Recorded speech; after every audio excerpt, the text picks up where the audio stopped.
Hello, welcome to week 10 of me reacting to my own yoga practices. I've been using YouTube videos and different types of instructors on YouTube to kind of guide myself through practices, confirm some poses, confirm some flows, and work on my strength and flexibility. This week, I didn't do it that many times. Today included will be 3 times this week. I did a fluid flow, which is definitely more vinyasa-y, with Yogi Nicole Marie on YouTube. I'll post her link in the description below. I got my period this morning. I traveled 6 hours away yesterday. I was met with a lot of resistance to get to the mat this week. However, I'm here and I'm really trying to celebrate those small wins where I can. Being consistent about anything is incredibly hard, especially when the news is on fire and every bit of information can sway you, and we're just like such emotional, reactive creatures. Yeah, I don't know. It's been really difficult to stay consistent, to stay excited about this. Hopefully the turn of spring will also change some of this. It's starting to get a little bit warmer. But yeah, so I'm gonna do this flow and I'll tape it and I'll react to it. Hopefully maybe seeing some progress. I have incorporated a 30-minute walk into my routine 5 days a week. That I've been able to stick to. I feel like it's easier, it's less strengthening, and I will say that has helped my lower back. So if you have lower back pain, like really cramped tissues, especially around your coccyx or whatever it's called, like the tailbone, the very, very tip of your spine, walking will help from my experience. Yoga, I think, is also adding to that, especially with like core strength, this whole like lower back and hip area. But yeah, let's get into it. This is Nika Marie's flow, and I'll catch you on the other side. Yeah, this flow starts off with a very long sitting intro and breath work. I think the instructor talks a lot about ujjayi breath, which I'm not quite sure what that really is. I think that's the kind of like type of breathing where you're kind of breathing as if you're yawning, like I don't know if I can do it. I've done it once in a class before, but it's really deep and it's really sensory breathing. So like you really feel it leaving your throat, and it's a very active breathing, so you really focus on it, which is cool, especially if it's hard to arrive in a class or arrive to the mat. I think I need to do a little bit more research on breath work in yoga in general. There's a lot there. This instructor starts out, we enter, we sit in Sukhasana. Then we do these like fun side stretches where you actually like keep your hands against the ground. You side stretch on the other side. I will say my body is definitely not in it. It's like I'm letting my shoulder pull out. I'm not keeping my shoulder kind of like parallel to my ear or anything. That's something to be mindful of moving forward. Yeah, I'm very much not up straight and dipped over. I'm like pulling out back.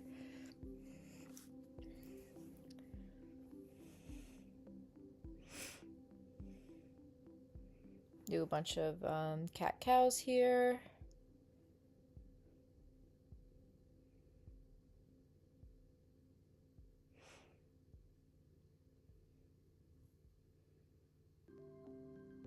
The cat-cows are just great to do any time of day, really, especially if you've been sitting a lot.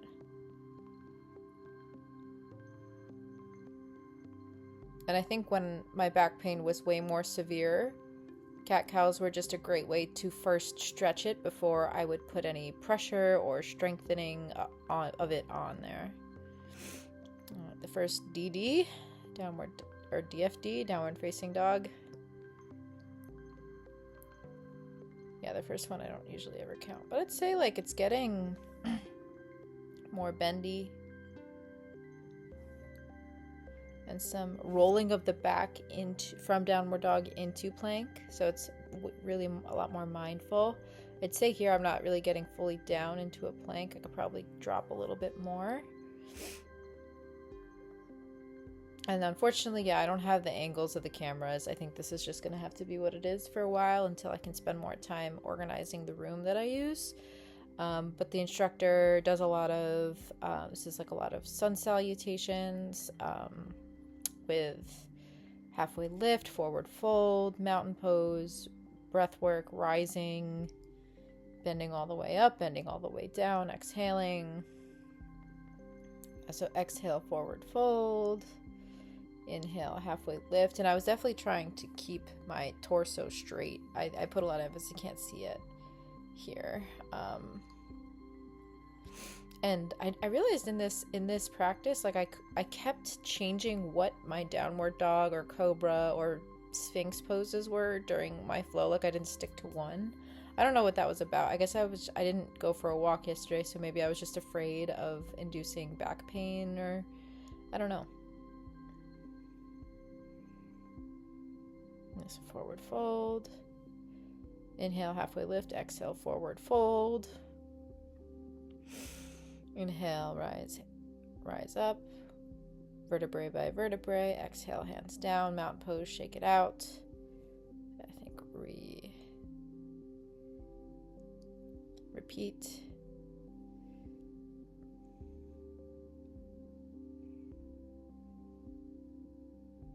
Oh yeah, I was doing lunges, so I was preparing to like use the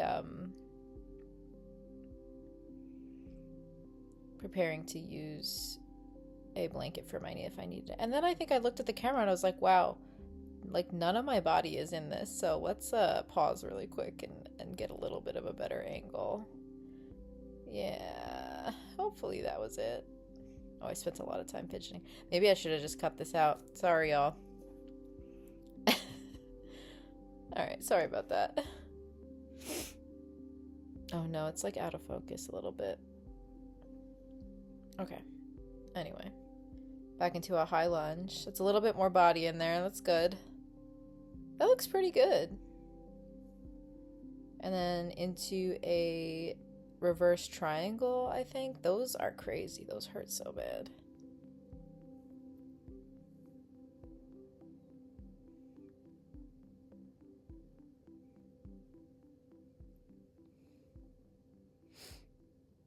To a slow plank. And this instructor, when you come down from downward dog into plank or from lunge into plank, whatever was happening, they do like knees, chest, and chin first to the ground. It's not like whole body slowly going down. They do knees, chest, chin. So that's just another alternative way to get down, get on your stomach from I guess like a downward dog or a plank.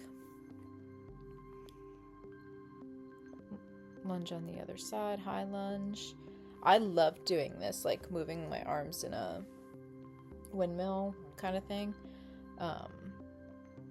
Yeah, forget how much stress and tension you hold in your shoulders and shit. All right, this was supposed to be, I think I messed this up. It was supposed to be a pyramid pose first. Yeah, now I do Sphinx here instead of Cobra. So, another downward dog. I think in this practice, which I hadn't tried before, also, I was trying to be mindful of, like, when you come out of downward dog, you bend your legs, and the instructors usually say, take a step to the front of your mat. And so I've been, like, shuffling, or take a couple steps to the front of your mat. So I think my next goal is to, like, from downward dog, be able to take one step and place my feet behind my hands to do the halfway lifts and continue the salutation or the vinyasa flow. I just realized, yeah, like, I think I might be strong enough to be using one step there instead of multiple. I think I only tried it once in this flow though, and I was able to do it, so just something to keep trying, I think. So this is a reverse warrior 3? Or warrior 3, I'm not sure. Yeah, it was not there, TBH.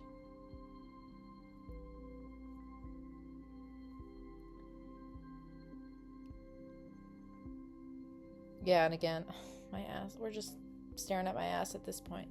But I think, yeah, I'm proud at this point. You can't see my feet because of the camera angle, but my feet are staying flat on the ground. Instead of me having to lift whatever leg is straight, whatever heel is straight is up. So that was really exciting. I think I mentioned that in last week's video too. Again, that's just like increased ankle mobility, which is, I think, really important because I got messed up feet. So, okay, that time I did a full upward dog.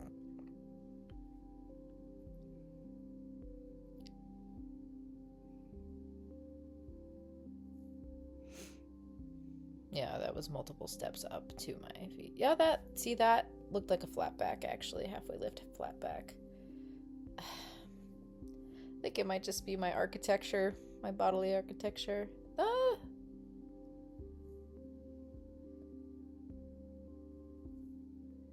Rise all the way up.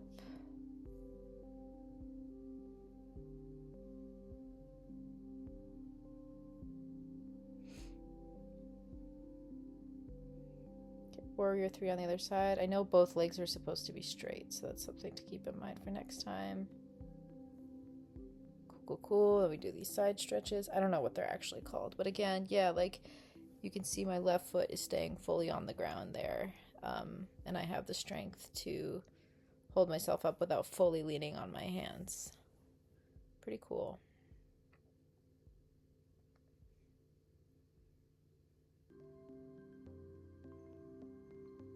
Another lunge. Lunges are looking okay, I feel. Back down. What am I going to do? Am I going to do Sphinx? Am I going to do Cobra? Alright, we're going to do Cobra. Not upward dog. Okay, and then we go into the first Child's pose after doing a lot of that intenser vinyasa flowy section. I just love the like push and reward of yoga sometimes because it's hard. It is a challenge on your body to use it, to hold it up in these positions. And then when you finally get to go and like slow your practice down, it's just, at least to me, one of the best feelings of like, yeah, I did that.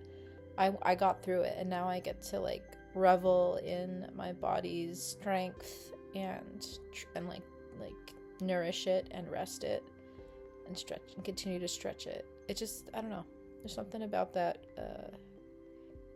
input-output reward thing that I really like. Yeah, I'd say in this pose, my bent front leg, my right leg, is still kind of pushed inward and should be more parallel, perpendicular to the other leg. Twists are always a really great way to get yourself slowly into a shavasana state.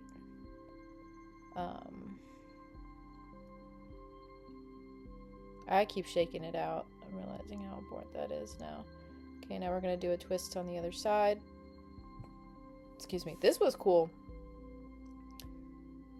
The way we got to flip around our whole bodies.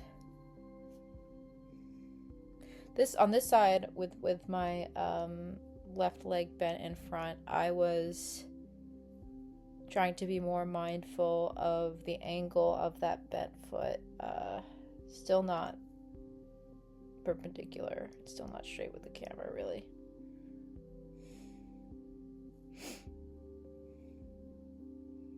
A restful twist. I think this whole video is about 26 minutes. And I put it on 170 speed, so it's not dragging. But yeah, this instructor does a really good job of making it a fluid vinyasa, but it's not super fast. Oh yeah, Shavasana.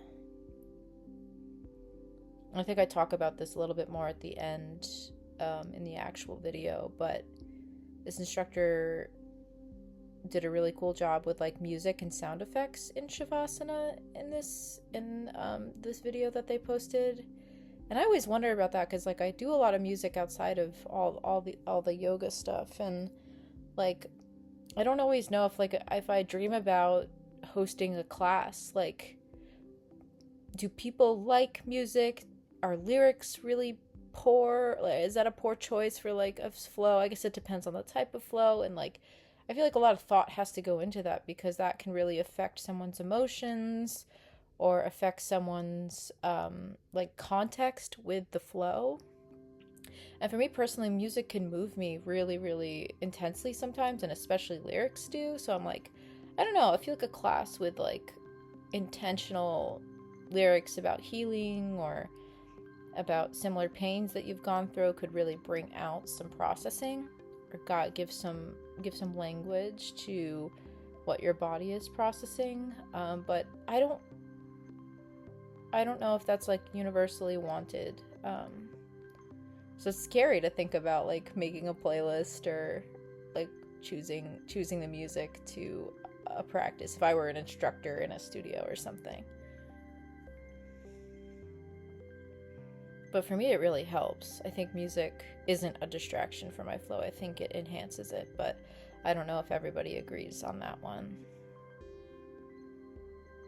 Yeah, super restful. No cats screaming. Everybody was behaving. It's a chill-ass Sunday. That was good.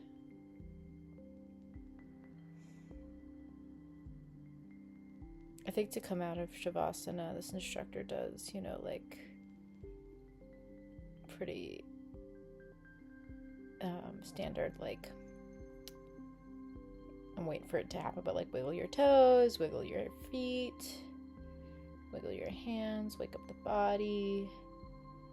And I didn't do it here, but the instructor also has us, when you're on your side, like I'm used to being on my side and pretty quickly thereafter rising up to say our pieces, but I think in the video by the instructor they had us sitting on our side for a long time and saying thank you body, thank you mind, thank you universe, thank you friends, thank you family, like doing your thank yous and stuff and gratitudes on your side.